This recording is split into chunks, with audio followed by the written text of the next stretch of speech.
Hi everyone, I'm Chen. 大家好，我是崔晨 and this is A Day in Beijing. This is episode 2 of the Forbidden City series, and you haven't listened to episode 1, you might want to go back. That one gives you the foundation. Why Beijing is a capital, the 3 dynasties you need to know, what Confucianism means, and the man who stole a throne and built the biggest palace in history to prove that he deserved it. In this episode, we're going to look at the Forbidden City a bit closer, and I've structured in a way that I think makes sense. So first, we're going to talk about the building itself. How the layout of the Forbidden City mirrors the social structure of Imperial China. Then we'll zoom into the details. For example, the colors, the numbers, and the little creatures on the rooftops, because every single one of those was a deliberate choice packed with historical meanings. Then this is part I've been waiting ages to talk about, the women. The Forbidden City wasn't just a stage for power plays between emperors and their ministers. It was also the place where thousands of women lived, competed, survived inside a system that was designed to keep them silent, including one woman, Cixi, who started as a teenage nobody and then ended up controlling 3 successive emperors for nearly 50 years. She's probably one of the most powerful women in Chinese history you probably never heard of.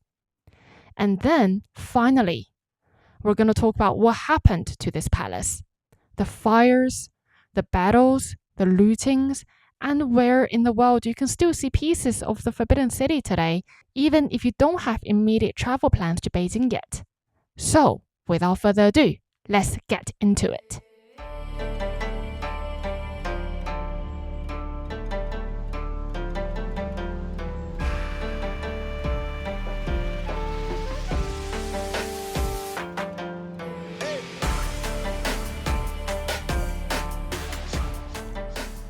The structure tells a story. Okay, so in episode 1, I said the Forbidden City is a Confucianism turned into architecture. Let me show you what I actually mean by that. The complex is split into 2 halves. The southern half is called the outer court, 外朝. The northern half is called inner court, 内朝. And these splits tell you everything about how life was organized in Imperial China. The outer court is public. This is where emperors run the country. Grand ceremonies, court sessions, military announcements, the imperial exams is vast, is open, and is intimidating. Think of it as the office, except this office is the size of a small town. The inner court is private. This is where the emperor's actual life happened. His bedroom, his family, his empress, his concubines, and the gardens and the kitchens. No government officials were allowed in here. We'll get to why that mattered in a second. Public face in the front, private life behind. And here's what I find really interesting. This isn't some unique palace design. This is the same principle that ordinary Chinese homes followed for centuries. If you walk through Beijing's hutons today, you will see 四合院, which literally translates to courtyard enclosed on 4 sides. These are traditional Beijing courtyard houses, front courtyard for receiving guests, back courtyard for family. The oldest and the most important family member live in the main northern building. Children and servants in the side buildings. Hierarchy built into the floor plan. The Forbidden City uses the exact same logic. The emperor, the head of the family, which in Confucian thinking means the head of the entire country, sits at the center of the main line running north to south. Everything else organizes around him. A Chinese courtyard house and the Forbidden City aren't different things. They're just the same idea at wildly different scales. One is a family, and the other is a nation. The architecture layout is identical.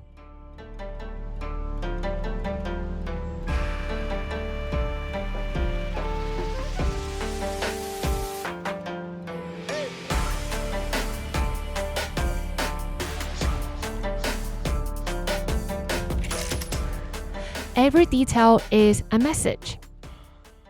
So that's a big picture. The structure reflects the social order. But the Forbidden City goes much further than layout. When this palace was designed, every surface detail, the colors, the numbers, even the little figures on the rooftop, was chosen with intention. Nothing is decorative for the sake of looking nice. Everything carries meaning rooted in Chinese cosmology, philosophy, and the social hierarchy. Once you learn how to read it, you can't unsee it. So let me start with numbers first. 2 to remember here. 1 is 9 and 1 is 5. 9, 9 in Chinese, is the highest single digit in Chinese culture. It represents imperial power and the permanence. It also sounds exactly like another character in Chinese, 9, which means eternal. So it's both the biggest single digit number and the wish that the emperor lasts forever. And that's why number 9, 9, was the emperor's number. Everything associated with him comes in nines. Number 5, 5 in Chinese, represents center. 5 directions, north, south, east, west, and center. 5 elements, wood, fire, earth, metal, water. The emperor was the center of everything, politically, geographically, cosmologically. 5 is his position. Together, 95 is a phrase that literally means the emperor's seat of power. And these numbers are everywhere in the Forbidden City. Count the golden studs on the main gates. 9 rows of 9, 81 studs total. The emperor's ceremony building are 9 bays wide and 5 bays deep. Staircases comes in multiples of 9. And here's where it becomes a ranking system. A gate with fewer studs, that tells you exactly who lived behind it. 7 rows of 7, a prince. 5 rows of 5, a lower official. Even outside of the Forbidden City, when you walk through Beijing's hutongs, you'll notice the doors are different. Some have big brass studs, some would have none. Some have elaborated carvings, some are plain wood. That's not random. That's hundreds of years in hierarchy still visible on the street. The size of the door, the number of the studs, the height of the threshold, they're all telling you who lived here before you even knocked. Beijing is a city where the buildings have always done the talking. You just need to know how to listen. The same principle shows up on the roofs. Every building has a line of small figures sitting along the ridge. Mythical creatures. For example, dragons, phoenix, lions, horses, and various other beings from Chinese mythology. Now, you might think these are just decorations. They're not. The number of creatures on a roof tells you the rank of the building. It's always an odd number, 3, 5, 7, or 9. A storage room might have 3. A concubine's residence might have 5 or 7. The emperor's main ceremony buildings have 9. But one building breaks the rule. The Hall of Supreme Harmony, 太和殿. The throne room we talked about in episode 1. It has 10 figures on its roof and is the only building in all of China that was ever allowed to have 10. That 10th figure is unique. It's called Hang Shi. Imagine a winged monkey holding a thunderbolt. It represents godlike authority and exists on this one roof and nowhere else in the country. And there's a story behind it. Remember from episode 1?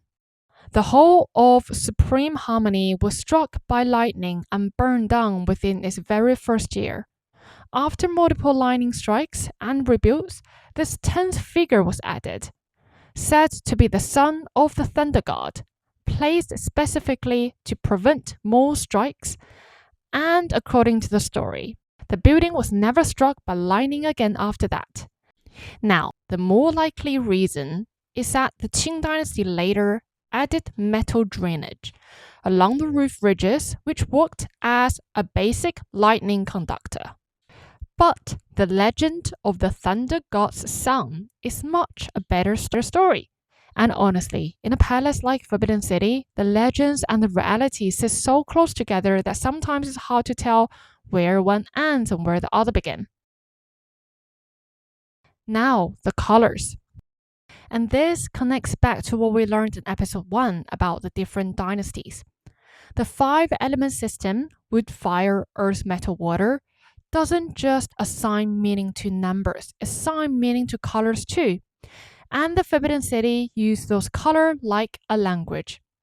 Yellow, think of all those golden rooftops. Yellow represents earth in the 5-element system, and earth sits at the center. Yellow was the emperor's exclusive color. Nobody else in the entire empire was allowed to use yellow tiles on their roof. When you look at those golden rooftops from Jingshan Park, every single one is a sign saying this belongs to the most important person in the world. Red, the columns, the surface, and the outer perimeters. Red represents fire, joy, prosperity. It's the same reason Chinese New Year decorations are red. Wedding decorations are red. Red protects and celebrates. An entire palace wrapped in red is saying this is a place of power and good fortune. Green and blue.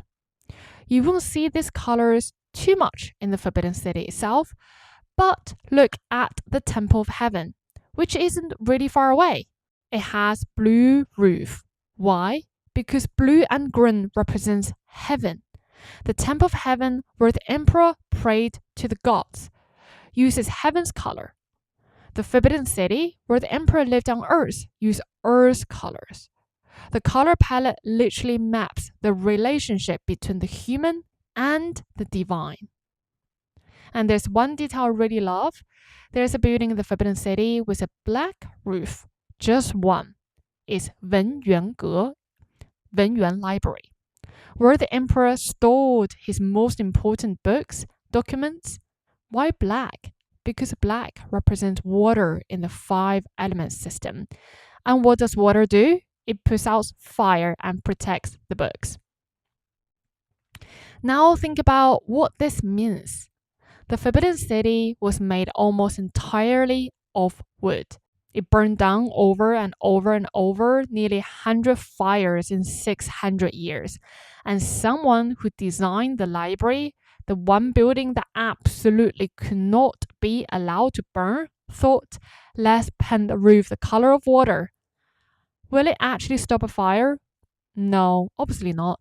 But in 5-element system, water conquers fire. So it's a prayer disguised as a paint job. Superstitious and practical at the same time. That's honestly so Beijing. Looking spiritual on the surface and thinking really practically underneath.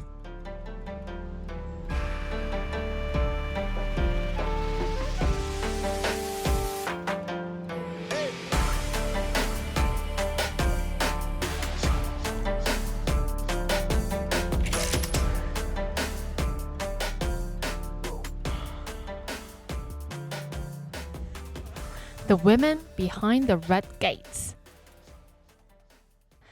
So we've looked at the buildings, the structure, the numbers, the colors.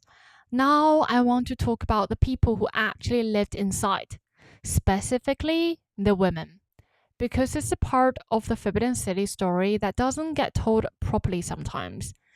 And as a Chinese woman, I find it both fascinating and painful.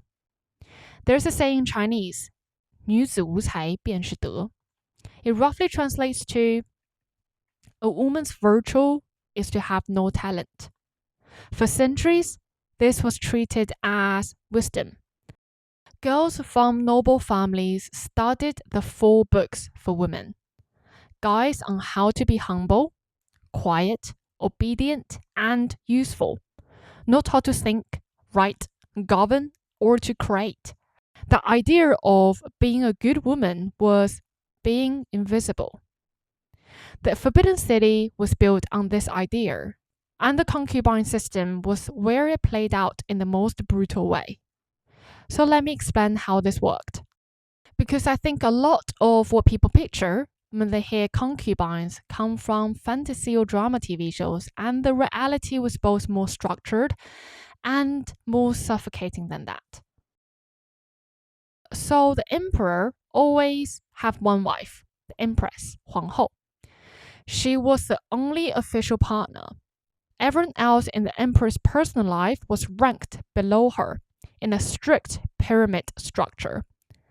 At the top, a handful of higher-ranking consuls with real status and genuine influence.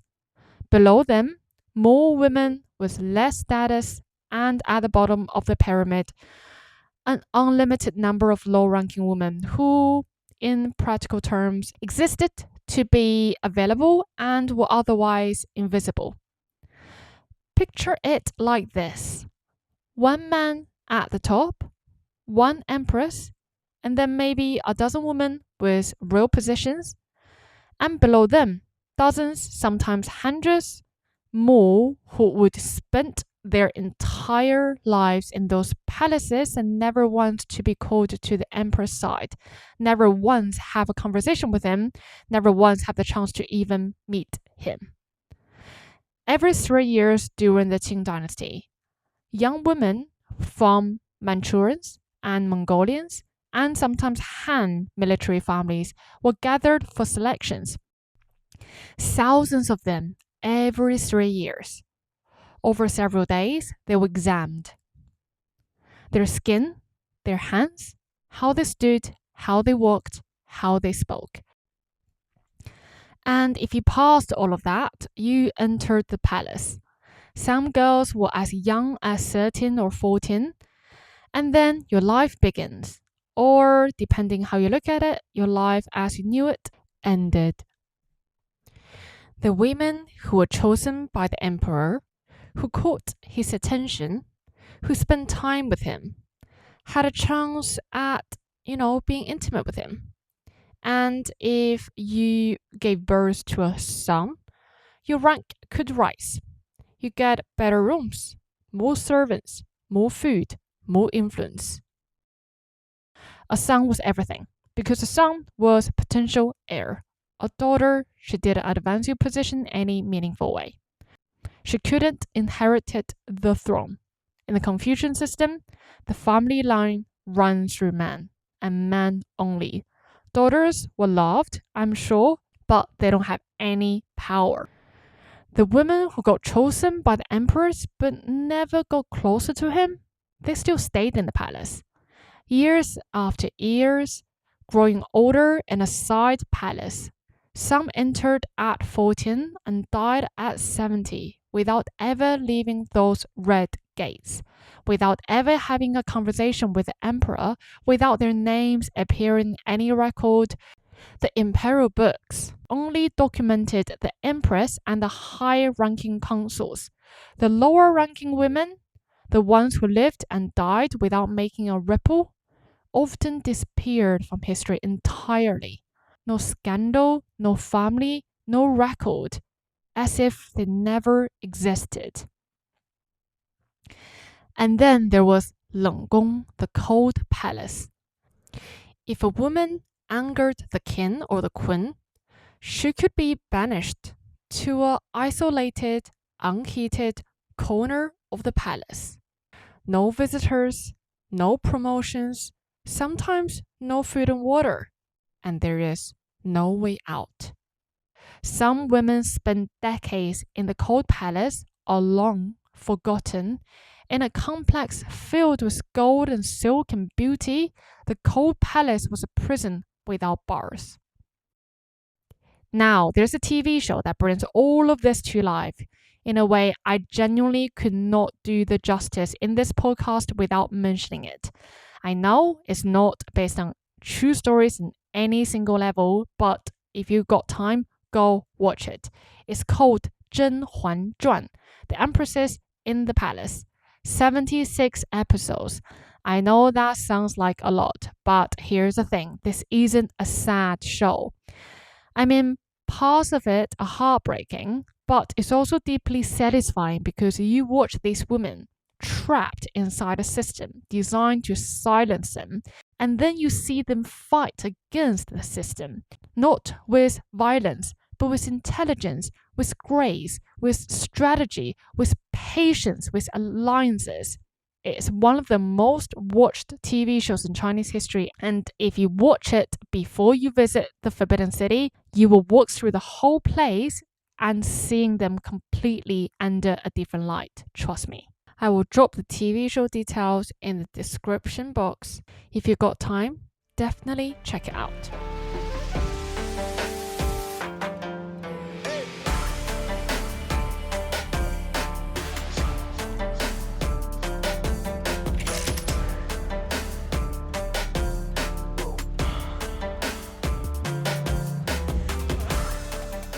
The legendary Empress Cixi.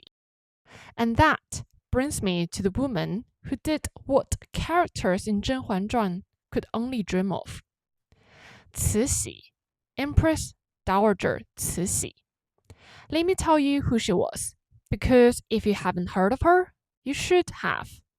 She's one of the most powerful women in the world history, and I don't say that lightly. Cixi was born in 1835 into a moderately positioned Manchurian family. Nothing special. When she was 16, she was selected as a low-ranking concubine for the Xianfeng emperor. At this point, the Qing dynasty was already in serious trouble. The Opium Wars with Britain had humiliated the empire. Internal rebellions were tearing the country apart, and Cixi was just a teenager girl walking into a palace full of women who were there all competing for the same thing, the emperor's attention. But she was different. She was strategic in many ways that the system didn't expect. She practiced drinking games. Socializing with a king without embarrassing yourself required it. She learned picking opera because the emperor loved performances. She studied how Southern Chinese women carried themselves. They were considered more graceful and more refined, and she adopted their mannerism. And she bribed the eunuchs. The eunuchs controlled access to everything in the inner court, who was where, when, and which woman was available when the king wanted company. Cixi made sure she was always in the right place at the right time. Finally, she caught the emperor's eye, and within days she was pregnant. That pregnancy produced the emperor's only surviving son. And from that single fact, one boy, Cixi, spent the next 5 decades, yes, you heard it right, 5 decades, reshaping the most powerful country on earth. Her son became Tongzhi Emperor, taking the throne as a child in 1861. Cixi ran the country while he was too young to rule, making every single decision while he sat on that throne too young to understand any of it. She ruled from behind the silk curtain, whispering instructions to the boy on the throne while ministers and generals knelt in front of him. But Tongzhi grew up, and the story gets darker. He began sneaking out of the palace to visit Bada Hutong, Beijing's red light district. Some historians believe eunuchs encouraged this to keep the young emperor distracted and Cixi in control. Tongzhi contracted the disease officially records say smallpox. Historians say it was syphilis, and he passed away at the age of 18. At this point, Cixi had lost her biological connection to the throne. So she did something wild but also extraordinary. She chose the next emperor herself, her nephew, the Guangxu Emperor. He was a reformer. He wanted to modernize China, restructure the government, open up to the West. These reforms threatened everything Cixi had built. She had him placed under house arrest inside of the Forbidden Palace. Can you believe that? He spent the last decade of his life confined to a small island in the palace garden. He died in 1908. And then, at the very day before Cixi died, on her deathbed, Cixi chose one more emperor, a toddler named Puyi, which is the last emperor, the boy who would scream at his own coronation 3 years before the whole Qing dynasty collapsed. 3 emperors chosen, controlled, and removed by one woman over nearly 50 years, from inside a system that said women should have no talent.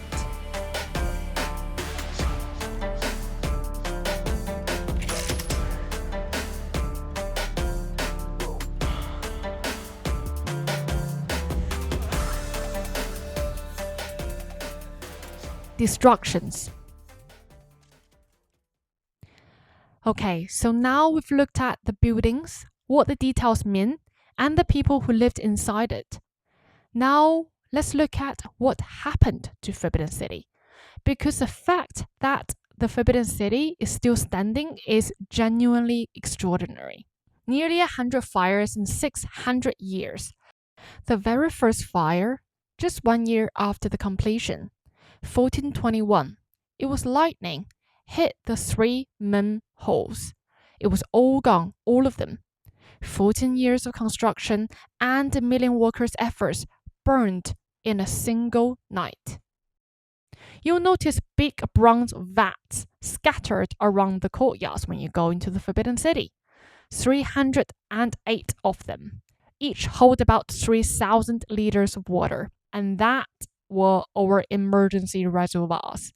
In winter, eunuchs lit fires underneath the vats to stop the water from freezing to ice.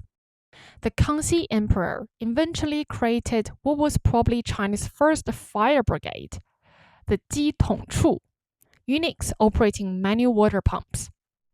During his 61 years reign, only 1 fire was recorded, but before Cixi, the fires were relentless.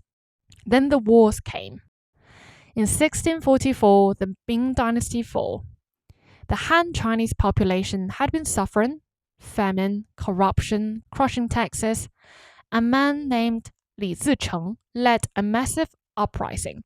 His army captured Beijing, and he sat on the throne in the Forbidden City for 42 days.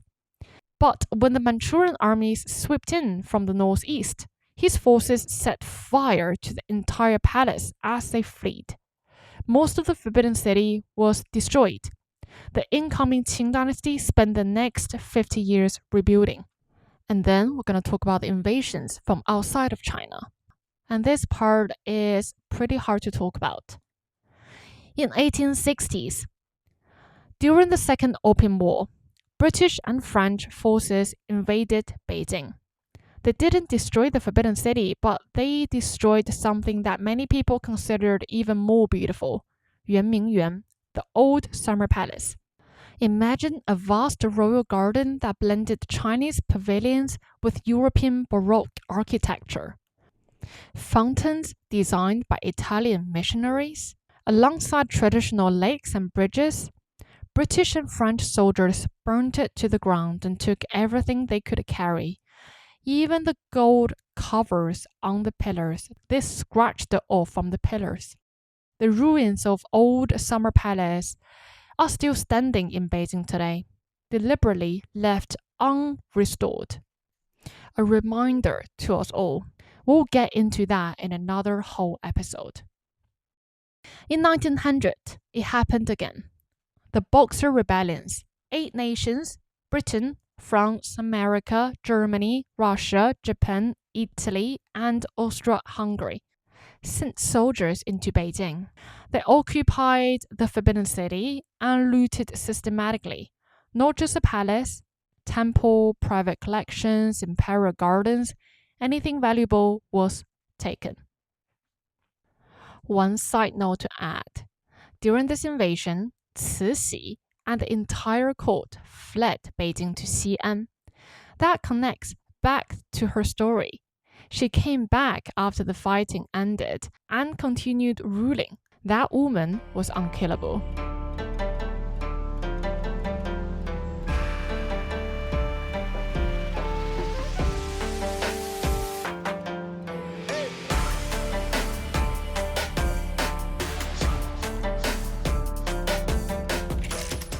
Where are the pieces now? And this is where the story gets global. Thousands of Chinese artifacts, porcelain, jade, bronze, silk, paintings, furniture, china, left our own country during these invasions. The British Museum holds an estimated 23,000 Chinese artifacts.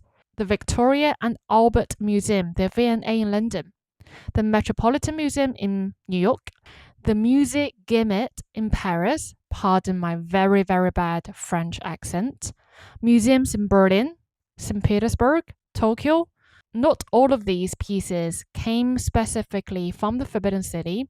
Some were taken from the Summer Palace, some from the temples, some from private homes. The looting wasn't neatly catalogued, but the scale is staggering, and the pieces are still there. I try to stay neutral on these issues in this podcast. These episodes are virtual guides for you. They are not opinion pieces, and I will share my personal views on other episodes.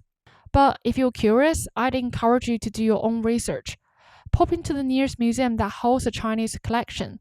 Stand in front of a piece of Qing Dynasty in London or in Paris. Read the labels. See how you got there.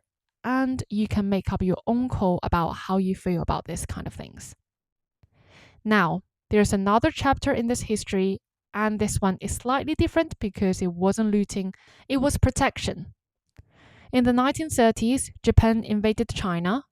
The Chinese government knew the Forbidden City treasures were at risk of being destroyed or seized, so they began evacuating the most important artifacts, packing them into thousands of crates and moving them south by train, truck, and boat. For more than a decade, those crates were hidden in caves, stored in warehouses, moved from city to city across China as the battles shifted. The Second World War ended in 1945 in China. Then our Civil War started. When the Civil War ended in 1949, the nationalist government, which retreated to Taiwan, took about 20% of those evacuated crates with them. But those weren't random boxes. They'd chosen the most valuable and most historical significant pieces, quality over quantity. Those treasures now sit in National Palace Museum in Taipei, 国立故宫博物院. It's one of the most important Chinese art museums in the world. The collection wasn't stolen in any single way. It was evacuated to survive a war and ended up on the other side of a political divide that still exists today. About 2,200 crates from the original evacuation have never been unpacked actually. They're still sitting in the storage in Nanjing. And there's one more forbidden palace worth knowing about. It's in Shenyang, in China's northeast. It was built in 1625, before the Qing dynasty even conquered Beijing.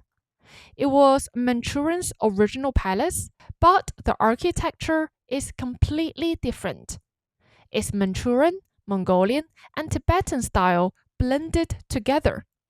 If you want to understand where the Qing come from before they rebuilt the Forbidden City, that's where the story starts. So where does that leave us? The Palace Museum in Beijing holds about 1.86 million artifacts. Taipei holds roughly 700,000 artifacts. and museums across Europe and America host thousands and thousands and thousands more. If you can't visit Beijing right now, you might still be able to see a piece of Forbidden City. The British Museum and the V&A in London, the Met in New York, the museums in Paris and Berlin, the National Palace Museum in Taipei. Wherever you are in the world, the Forbidden City story might be closer than you think.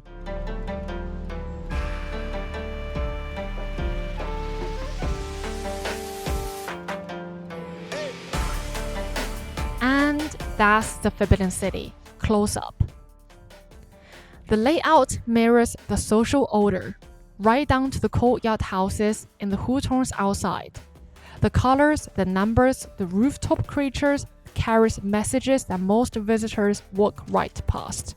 The women lived in the Forbidden Palace, navigated a system designed to silence them and erase them. And one of them, Cixi, bent the system until it broke. And the fires, the battles, and the invasions scattered this palace across the globe. And it's still here 600 years later. In episode 3, 600 years and 30 minutes, we walk through the Forbidden City, south entrance to north exit, stop by stop. I will describe what you see at each building, the stories behind it, and the daily life details that nobody talked about. For example, how could they tell what time was it, where the kitchens were, the emperor's toilet arrangements? Yes, we're going that far. Plus the coronation of the last emperor, a story that will give you the chills. Whether you're visiting in person, or you're on your sofa, or you're cooking, running, or on the way to work, I will transport you to the Forbidden City, to Beijing. I've got your back. Rate the show if you enjoyed it. Leave a comment. Find me on Instagram at A Day in Beijing, your conscious travel playbook for the city. Or message me if you want to join one of my cultural experiences in this extraordinary city. This is A Day in Beijing. Thanks everyone. I will see you in the next episode.